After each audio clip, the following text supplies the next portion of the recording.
नमस्कार दोस्तों, आप सभी का स्वागत है मेरे YouTube चैनल ज्ञान अपरंपार में। दोस्तों, आज एक ब्रेकिंग न्यूज़ निकल के आ रही पुरानी पेंशन बहाली को लेके। दोस्तों, जैसा कि आप सभी लोग जानते हैं कि 2004 विशिष्ट बीटीसी शिक्षक भर्ती के नए नियम को लेकर कुछ महत्वपूर्ण अपडेट सामने आया है। हम आपको बताना चाहते हैं कि अगर आप शिक्षक भर्ती से रिलेटिव बीएड, डीएलएड या टीचर ट्रेनिंग कोर्स कर रहे हैं तो आप हमारे यूट्यूब चैनल ज्ञान अपरंपार को लाइक एंड सब्सक्राइब करें, जिससे आगे कोई भी नोटिफिकेशन अगर आती है तो आपको सूचना पहले मिलेगी। जैसा कि आप सभी लोग जानते हैं कि केंद्र सरकार ने राष्ट्रीय शिक्षा नीति लागू कर दी है। एनसीटी ने नई गाइडलाइन बनाकर राष्ट्रीय शिक्षा नीति पर कार्य कर रही है और उसे तेजी से आगे चला रही है। जितने भी पुराने पेंशन महत्वपूर्ण मुद्दे रह गए हैं उन पर कार्य करके उनको जल्द से जल्द निपटाने की ओर अग्रसर है। चाहे 2004 विशिष्ट बीटीसी हो या अब तक 2023 तक जितनी भी शिक्षक भर्ती आई हैं उनके मुद्दे निपटाने का कार्य तेजी से कर रही है, जिससे कोई भी पुराना मुद्दा बाकी ना रह जाए और लोगों को असुविधा ना हो। यहाँ तक कि शिक्षा मित्रों तक के वेतनमान या जो भी मानदेय है उनका, उसमें वृद्धि का कार्य और नियमितीकरण का कार्य भी करने जा रही है।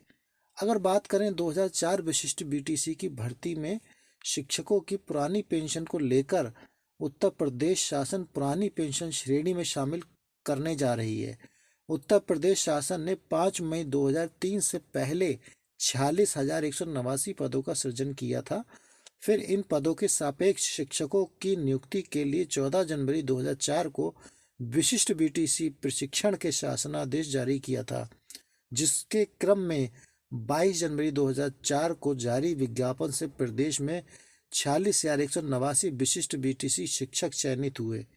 सभी शिक्षक केंद्र सरकार के द्वारा 3 मार्च 2023 को जारी पेंशन मेमोरेंडम, जिसमें एनपीएस नोटिफिकेशन के पूर्व के विज्ञापन से चयनित समस्त कार्मिकों को पुरानी पेंशन देने का प्रावधान किया गया है। ऐसे में 1 अप्रैल 2005 के पूर्व के विज्ञापन से चयनित जो भी अभ्यर्थी हैं या कार्मिक के विवरण में शामिल करके इनको पेंशन का लाभ दिया जा सकता है। वहीं दूसरी ओर इस संबंध में शिक्षा विभाग के उच्च अधिकारी भी मानते हैं कि विशिष्ट बीटीसी 2004 बैच के जो भी शिक्षक हैं उनको पेंशन का लाभ मिलना चाहिए। लेकिन अभी सरकार इस निर्णय पर फैसला लेना बाकी रह गया है और सरकार में मीटिंग जारी है। और अगर कोई भी सरकार की तरफ से नया अपडेट आता है या सरकार इस पर जैसी हरी झंडी देती है, हम आपको तुरंत अपडेट करेंगे। और अधिकारी भी इस बात को मानते हैं कि जो पुराने विशिष्ट बीटीसी वाले अभ्यर्थी हैं उनको पेंशन मिलनी चाहिए, क्योंकि वो उस दायरे में आती हैं, उस दायरे में ये लोग आते हैं। और बस इंतजार है राज्य सरकार का। राज्य सरकार जैसे ही कोई अपडेट देती है आप लोगों तक सूचना अवश्य पहुंचेगी हमारे माध्यम से। हम चाहते हैं कि आप हमारे चैनल को लाइक एंड सब्सक्राइब करें, ताकि कोई भी नया अपडेट अगर आता है तो आपको जल्दी मिले।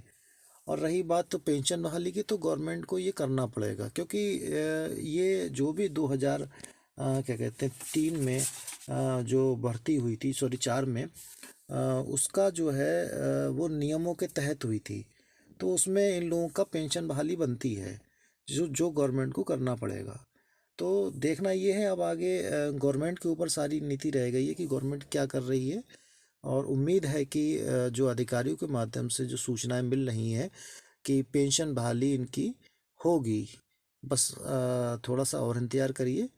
बाकी आप हमारे चैनल को लाइक एंड सब्सक्राइब करें। ज्ञान अपरंपार को जो भी नई अपडेट होगी हम आपको तुरंत सूचित करेंगे। स्वस्थ रहें, मस्त रहें और जल्द मिलेंगे एक नई अपडेट के साथ। धन्यवाद।